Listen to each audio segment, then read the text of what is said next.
बाबा सिद्दीकी यांच्या हत्या प्रकरणात नवा ट्विस्ट. जिशान यांचा पोलिसांना दबाव. बाबा सिद्दीकीच्या डायरीत भाजपा नेत्याचं नाव. 12 ऑक्टोबर 2024 रोजी दसऱ्याच्या दिवशी वांद्र्यात राष्ट्रवादी काँग्रेसचे नेते आणि माजी मंत्री बाबा सिद्दीकी यांची हत्या करण्यात आली. या घटनेने संपूर्ण मुंबई हादरली. बाबा सिद्दीकी यांना गोळ्या झाडून ठार करण्यात आले आणि ही हत्या लॉरेन्स बिश्नोई गँगने केल्याची जबाबदारी स्वीकारली. या घटनेला हाय प्रोफाईल राजकीय हत्या म्हणून संबोधले गेले. मुंबई पोलिसांनी या प्रकरणाचा तपास करताना 4,500 पानी आरोपपत्र दाखल केले आहे. एकूण 26 आरोपींची नावे या प्रकरणात समोर आली आहे. मात्र या हत्येमागील नेमका उद्देश अद्याप स्पष्ट झालेला नाही. लॉरेन्स बिश्नोई गँगने ही हत्या का केली यामागील राजकीय आणि व्यावसायिक कारणांचा शोध अजूनही सुरू आहे. त्यातच आता या प्रकरणात नवा ट्विस्ट आला आहे.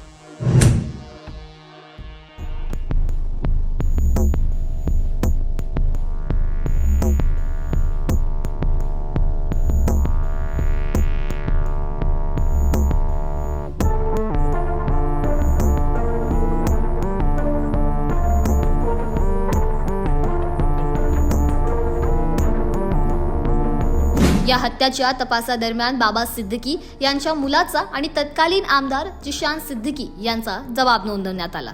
आपल्या वडिलांच्या हत्येमागे रिअल इस्टेटशी संबंधित वाद असल्याचा दावा जिशान यांनी केला आहे. त्यांनी जबानीत काही बिल्डर्सची नावे दिली असून त्या दिशेने तपास व्हावा असे त्यांनी नमूद केले आहे. जिशान सिद्दीकी राष्ट्रवादी काँग्रेसच्या तिकिटावर वांद्रे पूर्व विधानसभा मतदारसंघातून निवडणूक लढत होते. मात्र नोव्हेंबर 2024च्या निवडणुकीत त्यांचा पराभव झाला. त्यांच्या म्हणण्यानुसार काही बिल्डर्सना प्रकल्पामध्ये रस होता, ज्यामुळे हा वाद निर्माण झाला आणि या वादातूनच त्यांच्या वडिलांची हत्या झाली असावी. तपासादरम्यान उद्धव बाळासाहेब ठाकरे गटाचे नेते अनिल परब आणि भाजपा नेते मोहित कंबोज यांची नावे प्रकरणात समोर आली आहे. त्यामुळे आता राजकीय वर्तुळात एकच खळबळ उडाली आहे.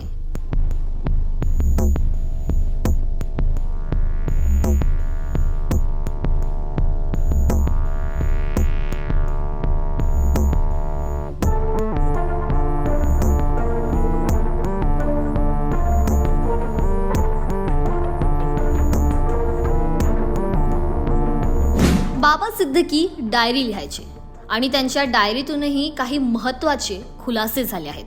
हत्येच्या दिवशी संध्याकाळी 5 ते 6 वाजताच्या दरम्यान बाबा सिद्दीकी यांनी मोहित कंबोज यांच्यासोबत व्हॉट्सअपवर संवाद साधला. एका बिल्डरशी संबंधित प्रकरणावर चर्चा करण्यासाठी मोहित कंबोज यांनी बाबा सिद्दीकी यांना भेटायचे ठरवले होते, असे तपासातून समोर आले आहे. या प्रकरणात आपले नाव आल्यानंतर भाजप नेते मोहित कंबोज यांनी प्रतिक्रिया दिली. मोहित कंबोज म्हणाले की बाबा सिद्दीकी माझे चांगले मित्र आहे. मागील 15 वर्षापासून आमची ओळख होती. आम्ही विविध राजकीय व व्यक्तिगत विषयांवर चर्चा करायचो. त्यांच्या निधनाची घटना अत्यंत धक्कादायक आहे. त्या कठीण प्रसंगी मी त्यांच्या कुटुंबियांसोबत होतो. सत्य समोर येणे महत्त्वाचे आहे आणि न्याय मिळालाच पाहिजे, असेही त्यांनी म्हटले. जय श्री राम. आज एक खबर चल रही है कि कुछ स्टेटमेंट ऐसे हुए हैं या चार्जशीट है, ऐसा कुछ मीडिया हाउसेस चला रहे हैं. गरम खबरों के लिए कुछ स्टेटमेंट को तोड़ मोड़ के चलाया जा रहा है. मैं ये स्पष्ट करना चाहूंगा कि इधर भी चार्जशीट में मेरा कोई नाम नहीं है. जिशान सिद्दीकी ने बाबा सिद्दीकी जी की जो दुर्घटना हुई उसके बाद जो अपना स्टेटमेंट दिया, उन्होंने उसमें मेंशन किया कि जिस दिन ये घटना हुई उस दिन बाबा सिद्दीकी जी की बात मेरे से हुई थी. मैं ये स्पष्ट करना चाहूंगा कि बाबा सिद्दीकी जी मेरे 15 साल से पुराने दोस्त हैं और हम लोग हर हफ्ते में 2-4 बार बात करते थे. और ये बहुत ही दुखद बात है, जिस दिन उनकी ऐसी घटना हुई तो ये सबके लिए शॉकिंग था.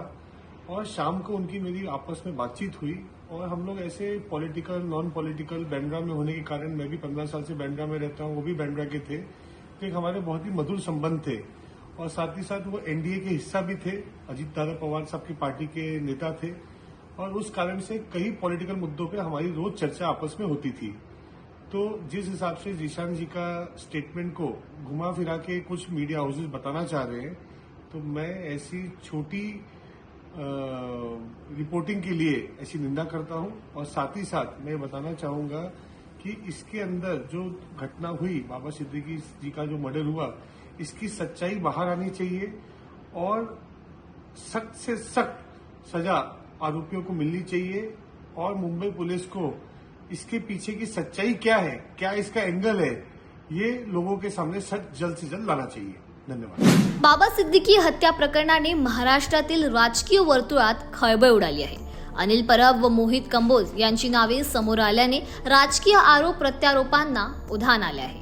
या प्रकरणात कोणत्याही प्रकारे राजकीय हेतू आहे का याचीही चौकशी सुरू आहे. मुंबई पोलिसांनी या प्रकरणाचा तपास जलद गतीने सुरू ठेवला आहे. 4,500 पानी आरोपपत्र दाखल करून 26 आरोपींची नावे उघड केली आहेत. लॉरेन्स बिश्नोई गँगने जबाबदारी स्वीकारली असली तरी हत्येमागील नेमका हेतू अद्याप अस्पष्ट आहे. आता याबाबत तुमचे काय मत आहे हे आम्हाला कमेंट सेक्शनमध्ये नक्की सांगा. व्हिडिओ आवडला असेल तर त्याला लाईक आणि शेअर करायला विसरू नका आणि अशाच नवनवीन अपडेट्ससाठी बघत रहा नवराष्ट्र.